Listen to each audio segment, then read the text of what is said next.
I'm Marty Stouffer. It may seem strange to speak of fishes as wildlife, since they inhabit a watery world so different from our own. Mysterious and elusive, their ability to breathe underwater has mystified men for centuries.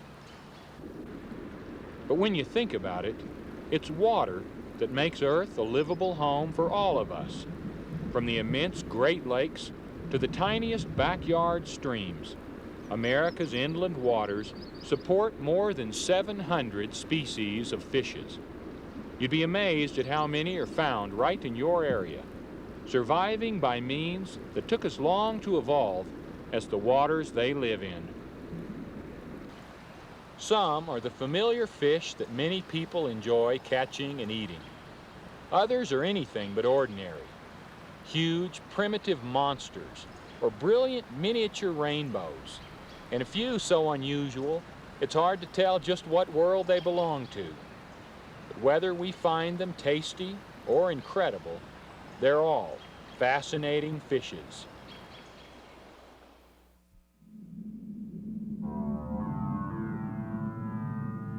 For most of us, the underwater world is as mysterious as another planet. Many of its inhabitants seem alien as well.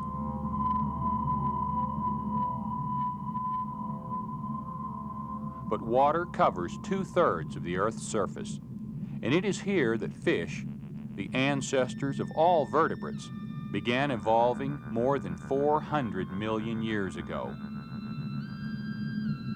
Some have changed little since then, while others have developed amazingly complex ways of life.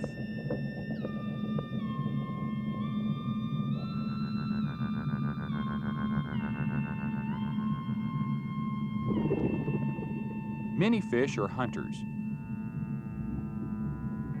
and most are hunted, not only by man, but by a wide variety of birds, mammals, reptiles, and other fishes.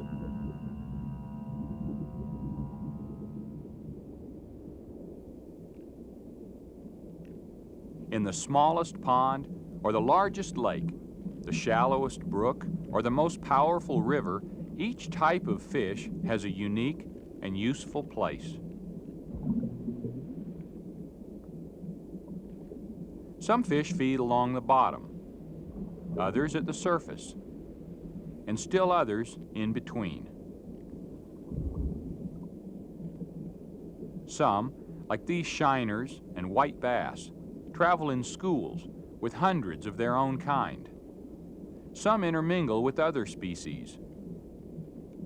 And some, like these striped bass, are most often solitary. A few fish don't look much like fish at all.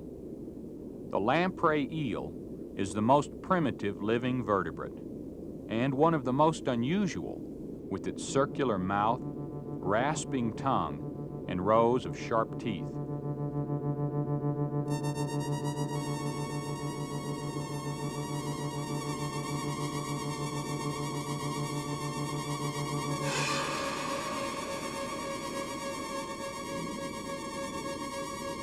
A parasitic lamprey lives by fastening itself to another fish, making a wound with its tongue, and sucking the vital fluids from its host. The lamprey lacks scales and true gills, and its skeleton is made of cartilage rather than bone, but nevertheless, it is a fish, just as much as its more ordinary host.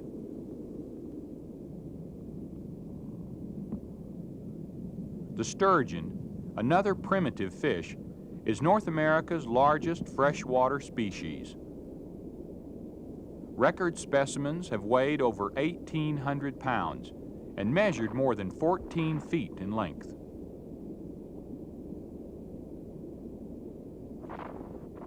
Unlike birds and mammals, fishes continue to grow as long as they live. A very large sturgeon may have been quietly scavenging along a lake or river bottom for almost a century.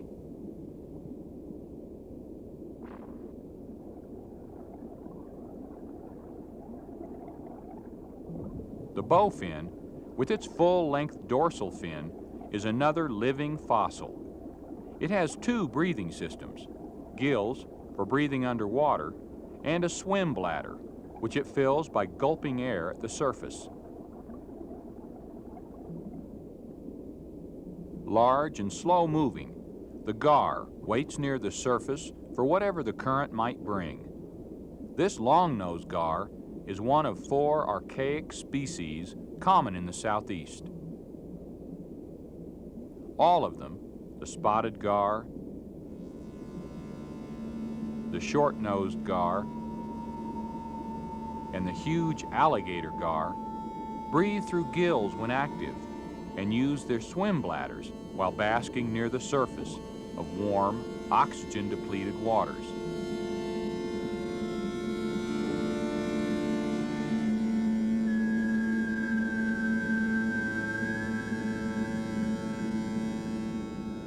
Like most other primitive fish, the gar is covered with an armor of tough, hard scales which do not overlap.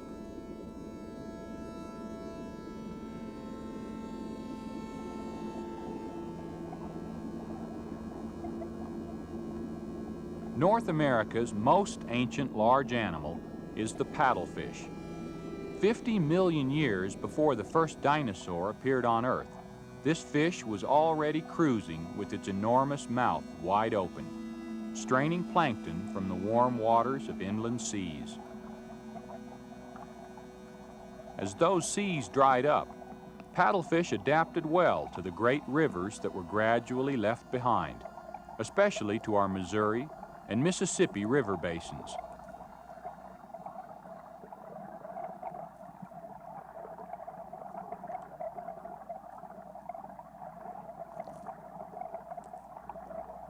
Because of its large size, over 6 feet long in some cases, and its formidable appearance, this mild-mannered fish thrived for eons in a natural balance that included few enemies.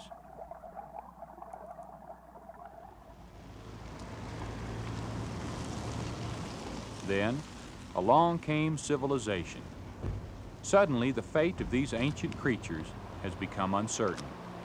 In the late 1900s, paddlefish roe were valued as caviar, though their meat was then considered worthless. But by the turn of the century, unregulated commercial fishing had drastically reduced their numbers. Today, snagging paddlefish during their spawning season continues as a popular sport, especially around Lake of the Ozarks, Missouri, where much of the remaining paddlefish population is concentrated. I'll get this one in the boat.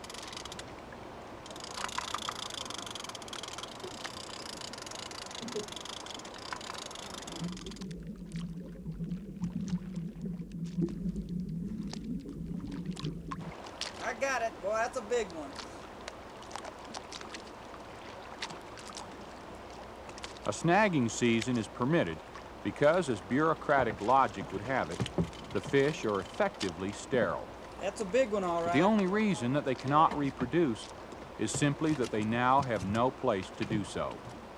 Not until 1960 did anyone discover the specialized conditions, spring floodwaters flowing over clean gravel beds, that paddlefish need for spawning. By then, it was too late. The Army Corps of Engineers had already dredged and straightened, channeled and controlled most of the rivers where paddlefish once had bred. In 1977, waters backed up by the controversial Truman Dam silted over one of the last remaining paddlefish spawning grounds. But the Missouri Department of Conservation was not willing to let the paddlefish disappear forever. After much experimentation, a way was found to induce artificial spawning. In the spring, a few dozen gravid females and mature males are carefully netted and held in hatchery ponds.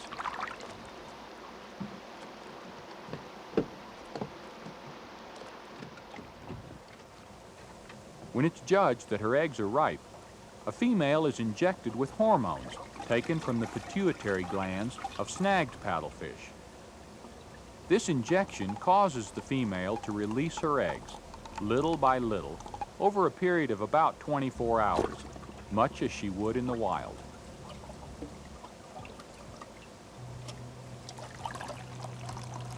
At each stage, milk taken from the males is added to the eggs, and the solution is gently mixed with a feather to maximize chances of fertilization without damage to the eggs. The fertilized eggs are carefully tumbled to simulate natural water conditions and to keep the highly adhesive eggs from sticking together.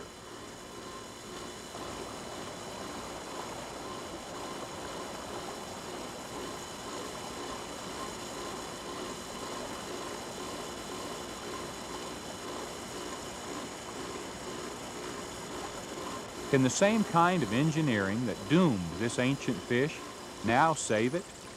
Can an animal that has survived the age of coal, the age of reptiles, and several ice ages also survive the age of technology?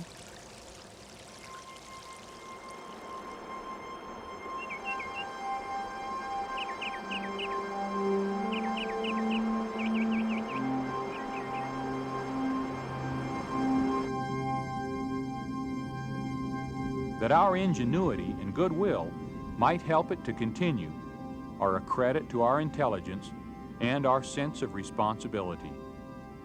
But that such artificial procedures are now the only means by which this amazing animal can survive is, to me, unspeakably sad.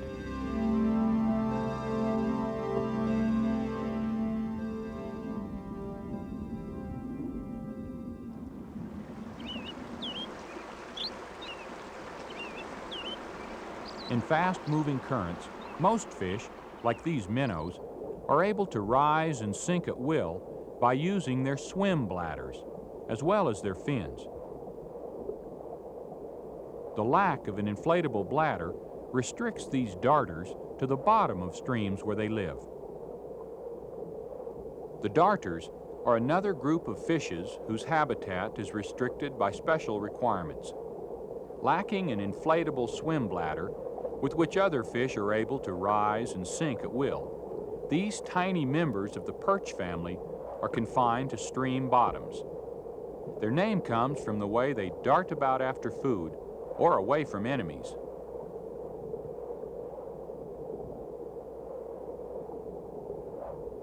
Throughout most of the year, both males and females are quite plain-looking.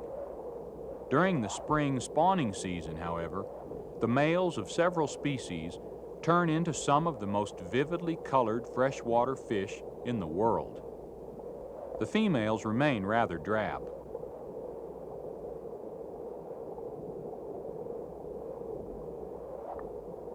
As with many animals and birds and other fish, it is the male that gets the ornamentation. Biologists are just beginning to understand the vital role of these miniature rainbows in the ecology of healthy streams.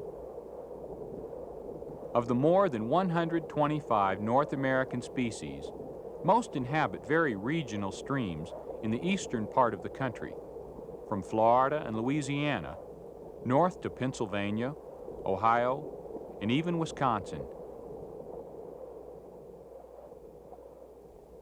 The tiniest fish in North America is called the least killifish. though it does not belong to the killifish family.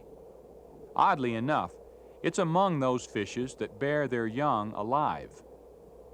It is closely related to the mosquito fish, another tiny live bearer with a reputation for consuming large numbers of mosquito larvae.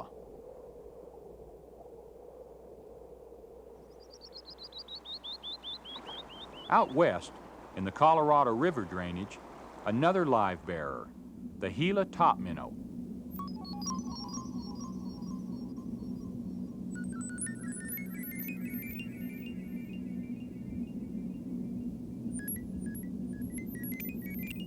Live bearers produce far fewer young than do fish that lay thousands or even millions of eggs.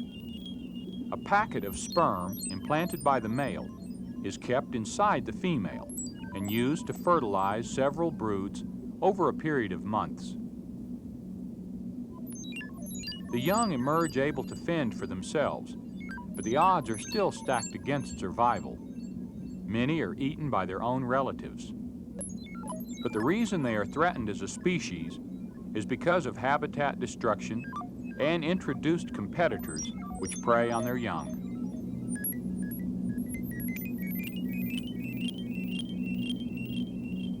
The Gila top minnow was once one of the most common fish. Now, it's on the endangered list.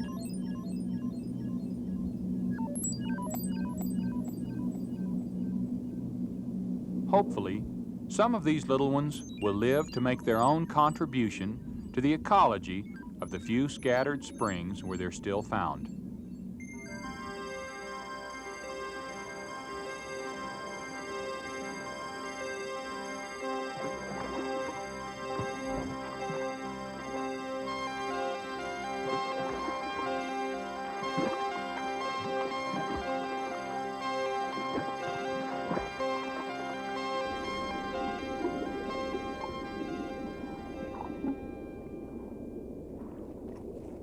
One of nature's great mysteries is how salmon find their way thousands of miles from ocean feeding grounds to spawn in the same ancestral streams where their life began. As they battle their way upstream in this Washington State River, Pacific salmon begin to form mating pairs. The female uses her tail to sweep clean a nesting site, or redd. The male stays close by her side as she deposits her eggs. As many as 7,000 of them.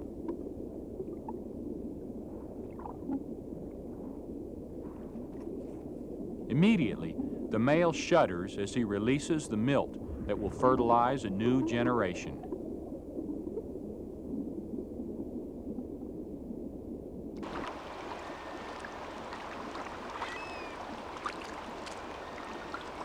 The female will continue to guard her nest.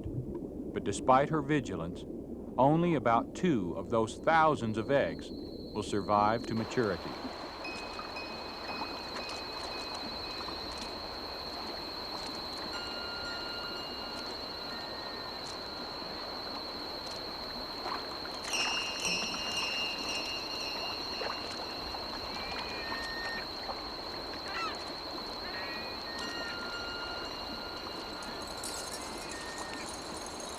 For the Pacific salmon, male and female alike, there is only one journey up the river of life.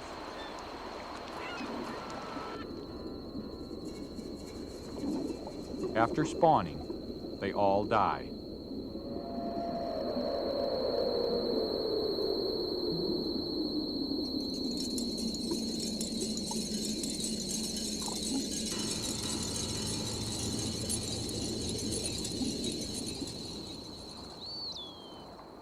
Here in Maine, Atlantic salmon are another of nature's mysteries.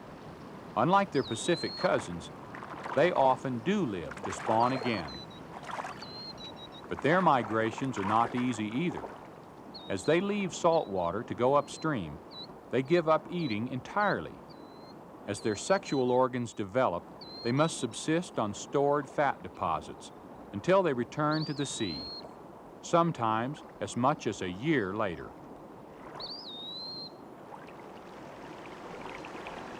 Man is not the only creature that alters the aquatic environment Beaver dams create ponds which are home to certain fish that could not hold their own in faster flowing waters. Here in northern Wisconsin, predatory species such as these smallmouth bass and walleye fare equally well in either lakes or streams. This thinner fish, which looks like a walleye, is actually a sauger, a close relative. The walleye is so called because of the frosted look of its eyes.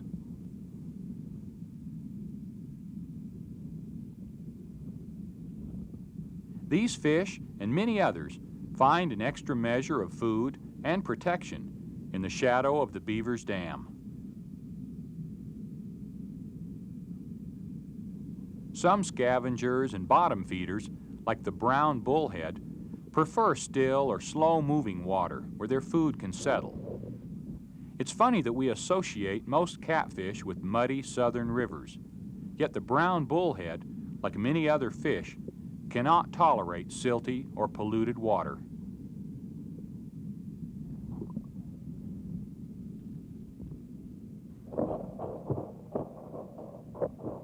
This common member of the catfish family is found all over the country east of the Mississippi, from Florida to Canada, and has been introduced into other areas as well. The bullhead feeds mostly at night, feeling around for its prey with its sensitive chin whiskers, or barbels. Totally omnivorous, it consumes dead matter, plants, insect larvae, mollusks, even small fish. And of course, as every child with a cane fishing pole knows, worms.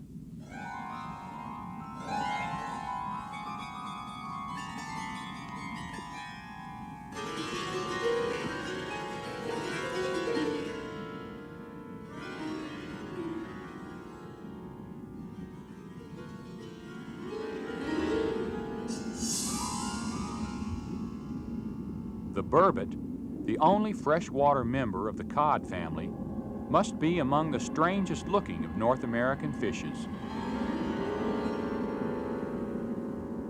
It lives in the deep, cold waters from the Great Lakes northward to the Arctic.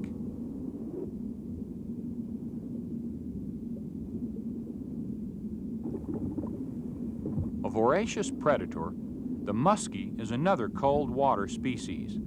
It sometimes finds itself in competition with the bluegill, the most common of the sunfishes.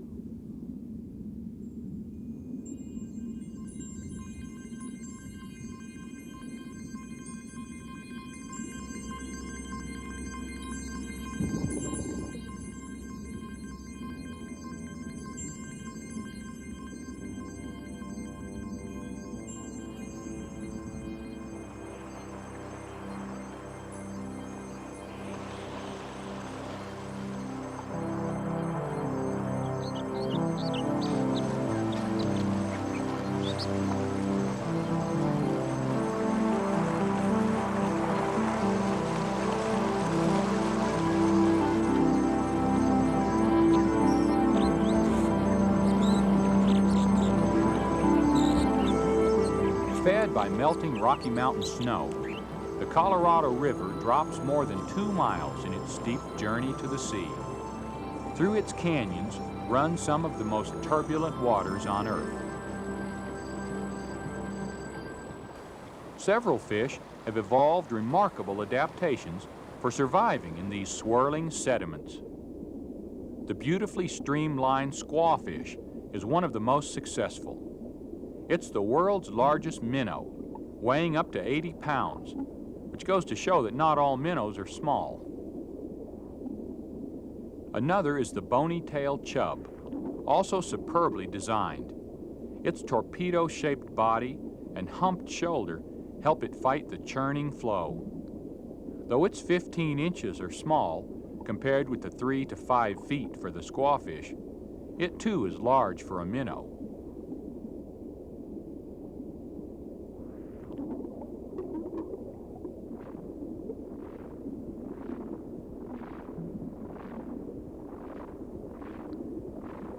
An unusual mouth and an even more pronounced hump characterize the razorback sucker. Its high, sharp dorsal ridge keeps it oriented in swift currents while it scours the bottom for food.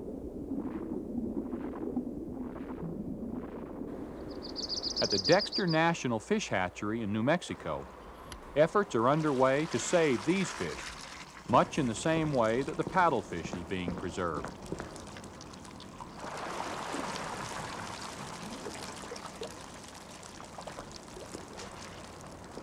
The Colorado River and its tributaries have been dammed, diverted, and stocked with non-native competitors.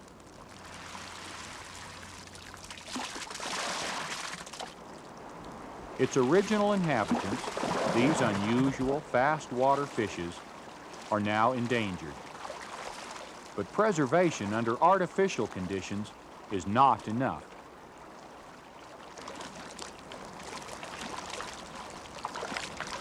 Without clean, free-running waters, all wild fishes are doomed to be little more than zoo specimens. Their fate, quite literally, is in our hands.